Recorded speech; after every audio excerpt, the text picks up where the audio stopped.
lesson has a title that's familiar to you, Equivalent Fractions. And I say that because you started way back in 3rd grade making equivalent fractions. And what we're going to do today is take what you've been using since 3rd grade and build on it and put it in a pre-algebra situation.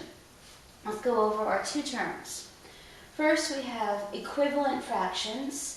Equivalent fractions are 2 or more fractions that have the same value, that are equal to each other, that name the same part of the whole. And simplest form, which is a fraction whose numerator and denominator are relatively prime, meaning that they have no common factors except for the number 1. Let's get started with the first of our 5 examples.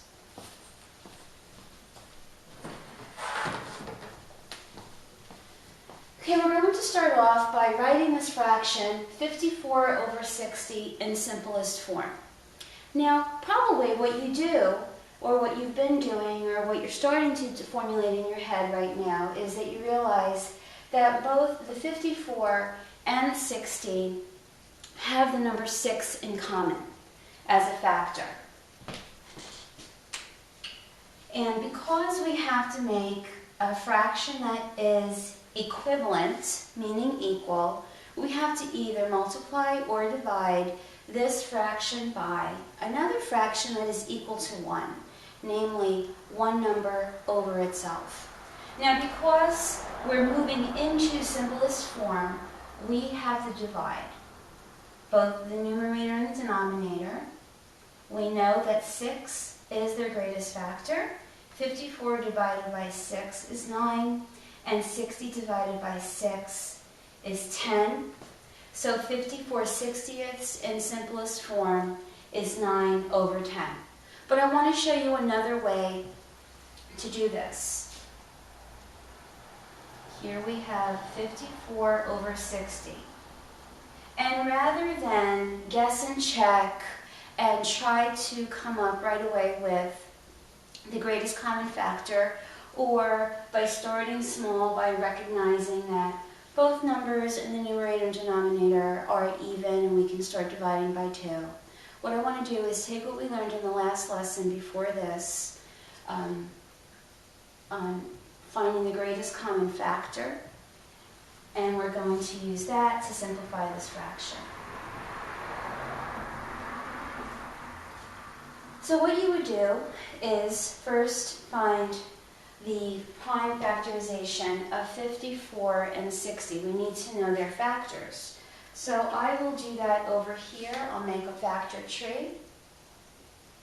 54 is 2 times 27, which becomes 2 times 3 times 9, which then becomes 2 times 3 times 3 times 3. 60. Factors of 60 are 2 times 30, which becomes 2, and I'll make that 32 times 15, and then 2 and 2, and 15 becomes 3 times 5. Now I know that this is a little bit small and it might be difficult to read, but if you do your factor trees on your own, you have a good fluency with them right now, you will end up with the same factors that I have. So 54 is made by multiplying 2 times 3 times 3 times 3. And 60 is made by multiplying 2 times 2 times 3 times 5. Now this is similar to what we were doing with greatest common factor. We made our factor trees and we listed our factors in ascending order, which remember means going from least to greatest. The only difference is we're putting them in a fraction. One is in the numerator, one is in the denominator. Our next step, if we were looking for greatest common factor, would be to circle what's in common and multiply. We're going to do it a little differently though. We're going to treat this the way we do when we multiply fractions. we are going to see if any of the factors cancel each other out. And we see here that we have a 2 and a 2. So that 2 goes into itself once. It goes into itself down here once. We also have a 3 in common. 3 goes into itself once. 3 goes into itself once. So now what we have is 1 times 3 times 1 times 3 over 1 times 2 times 1 times 5. 1 times 2 times 1 times 5. So just to recap, we took our prime factors, we put them in the right place, meaning in the numerator or the denominator, and then we took what was in common and put them in a multiplication application, and meaning that we are canceling out like numbers. And then all I did was rewrite our expressions with our new simplified version, and then we multiply straight across. 1 times 3 is 3, times 1 is 3, times 3 is 9. 1 times 2 is 2, times 1 is 2, times 5 is 10. And you can see that we have the same answer, that the simplest form of 54 over 60 is 9/10. Now, I admit, this way is a lot easier, especially if you know offhand that the 6 is the greatest common factor. And if you have a fraction like this, then it's okay to do it this way. But you're going to see fractions that are much more complicated. And if you do your factor trees, they won't fail you. You'll always end up with the prime numbers. You'll cancel them, numerator to denominator, and you'll end up in the same place. So this is a good strategy to know.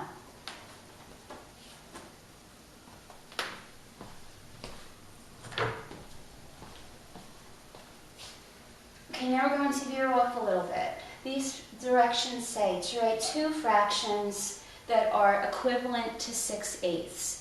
This is very much what you're used to. So let's take our original 6/8. And as I said before, to make an equivalent fraction, you need to either multiply this fraction by 1 or divide it by 1. And that 1 is in the form of a fraction, one number over itself. So what we're doing is we're making the fraction look different, but we're not changing its value. Let's make 6/8 its simplest form. Now I can see that both 6 and 8 are even numbers, which means I am going to divide the numerator by 2 and the denominator. See, there's our 1, 2 divided by 2.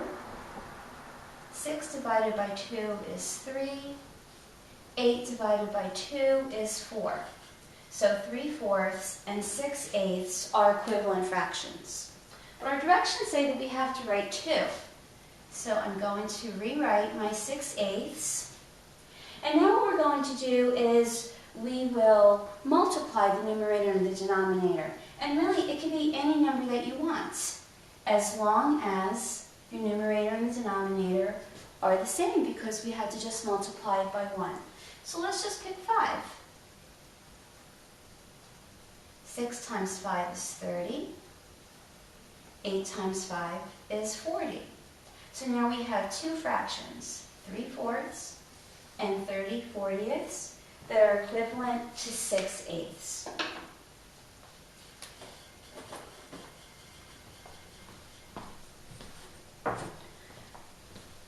Now for our third example, we have a fraction, but you'll notice that the numerator and the denominator are monomials.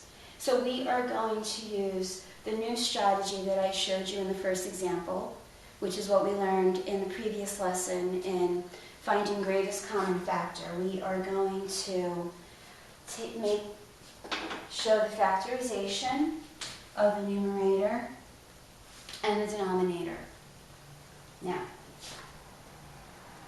we'll open up our fraction. 72.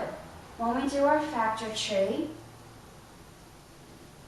we get 2 times 36, which is 2 times 2 times 18, which becomes 2 times 2 times 2 times 9. And then finally, 2 times 2 times 2 times 3 times 3. So I'm going to write that in my numerator. 2 times 2 times 2 times 3 times 3. But we can't forget our variables. So I'm going to need to make this fraction bar a lot longer. Our m to the third power is m times m times m.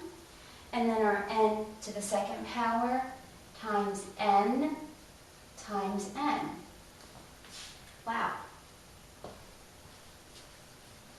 Now we'll take our 15mn to the fourth power. The 15 is easy because it only has two factors, both of them are prime, 3 times 5. We have just one m, and n to the fourth means n times n times n times n. And now it's time to simplify our numerator and our denominator by identifying factors that they have in common and having them cancel out. The only number that is in common here is 3. 3 goes into 3 once, 3 goes into 3 once. All our numbers stay the same. There's one m in common and two n's. 1, 2. So what are we left with? We're left with 2 times 2 times 2 times 3 times m times m. In our denominator, we have 5 times n times n. And then we'll simplify, we'll evaluate what we have. 2 times 2 is 4. 4 times 2 is 8. 8 times 3 is 24.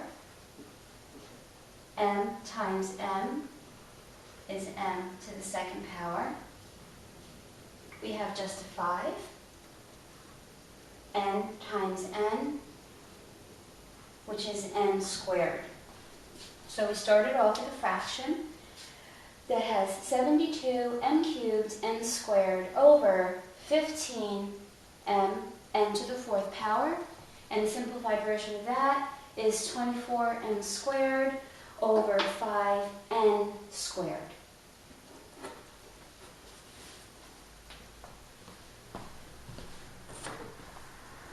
The fourth example is a word problem. I'll read it to you. A checkerboard has 64 squares. At the beginning of a game, each of the two players has 12 pieces on the board. What fraction of the board is covered? And just to remind you, when we are trying to find the fraction of something, we model this. We open a fraction bar, and the fraction, it would be part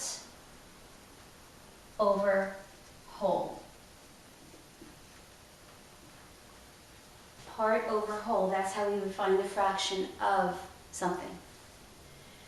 What is our part? Well, I see the number 12 here, but we have to be careful not to just pick numbers out of a problem and insert them into an equation.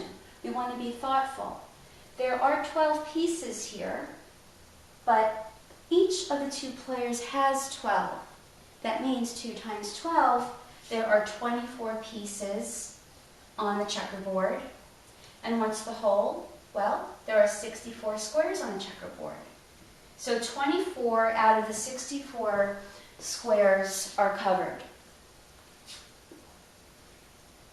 Now, for this next step, because we always have to have our fractions in simplest form, to have 24 over 64 is not a complete answer. Now you have two different methods that you can use to simplify this fraction. You can either look at it and think, well, 24, 64, what do they have in common? And you can see that they're both even numbers and divide them both by 2. You could start off that way. That means you're going to divide by 2, divide by 2, which would give you 12 over 32. The fact that these numbers are even means that we can simplify it another step. We'll do 2, which gives us 6 over 16. Even numbers again,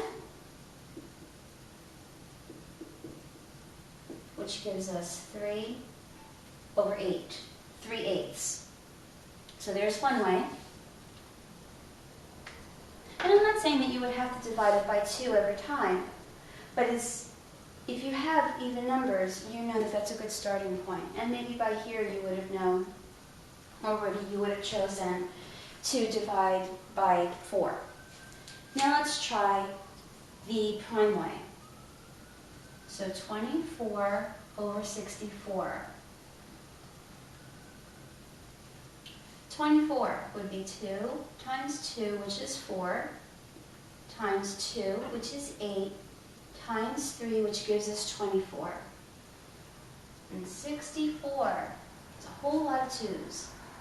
2 times 2, which is 4, 8, 16, 32, 64. And remember, we find what they have in common and have them cancel out to 1's. And that leaves us with just a 3 on top. And then 2 times 2, which is 4, times 2, which is 8. And we get the same answer both times. So our final answer would be that 3/8 of the checkerboard is covered with plain pieces. And now for our final example. Tell whether the fractions are equivalent. So when you are given this kind of problem, or this kind of directive, what you need to do is take your fractions and put them into simplest form. If the fractions are equivalent, they will simplify to the exact same fraction. If, after you simplify each of the fractions, you end up with different fractions, then they're not equivalent. 49 over 63. Both 49 and 63 are divisible by 7. 49 divided by 7 is 7. 63 divided by 7 is 9. 21 and 27 are both divisible by 3. 21 divided by 3 is 7. 27 divided by 3 is 9.